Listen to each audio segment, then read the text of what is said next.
Le 16 mars 1945, la ville de Kobe est bombardée par l'aviation américaine.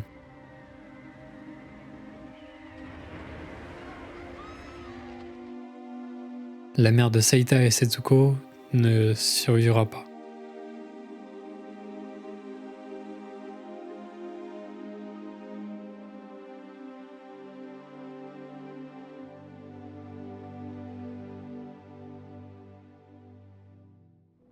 Il y a des films qui vous marquent bien des années après leur visionnage. Le Tombeau des Lucioles fait partie de cela. Je l'ai revu il y a pas longtemps et je pense que ce film peut nous aider à comprendre l'humanité. Rien que ça.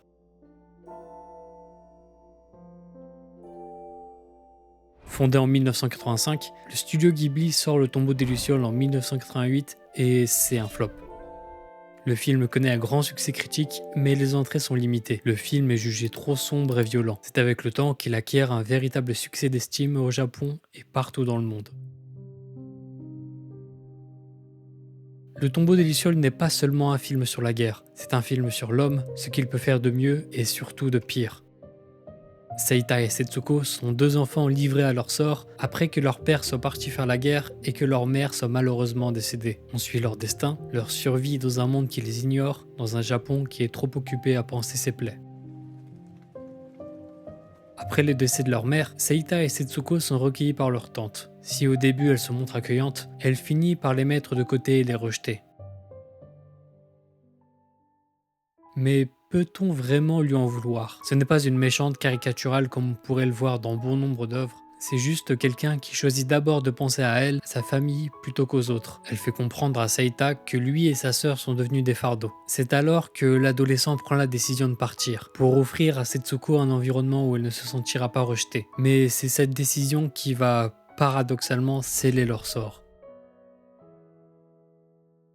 Le choix de Seita n'est pas un bon ou un mauvais choix. C'est le choix d'un enfant qui pense pouvoir s'en sortir et qui n'a plus de repères. Dans une situation extrême, comment est-ce que nous on aurait agi? Le film nous présente des êtres humains avec leurs forces, leurs failles, et en temps de guerre, c'est chacun pour sa peau. Le réalisateur Isao Takahata voulait dénoncer l'individualisme et le manque de solidarité dans les situations où les individus sont poussés à bout. Takahata a lui-même fui les bombes avec sa sœur en 1945. Pourtant, Le Tombeau des Lucioles ne raconte pas directement son histoire. Le film est adapté d'une nouvelle écrite par Akiyuki Nosaka, un écrivain qui a réellement perdu sa sœur pendant la guerre. Son œuvre traite surtout de sa culpabilité d'avoir survécu. Mais si le film est si réaliste, c'est parce que le réalisateur a lui-même vécu les bombardements lorsqu'il était enfant. La panique, la faim, la peur, il l'a lui-même ressenti. Et c'est ce qui rend le film si authentique.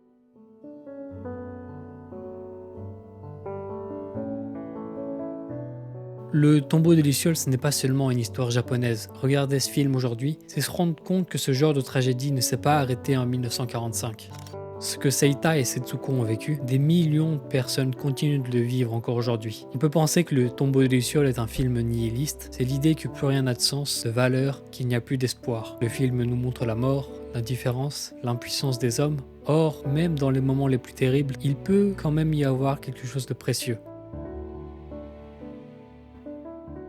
Pendant tout le film, on suit l'histoire de deux enfants qui continuent de s'aimer, de rêver, de rigoler, et c'est peut-être ça le plus important.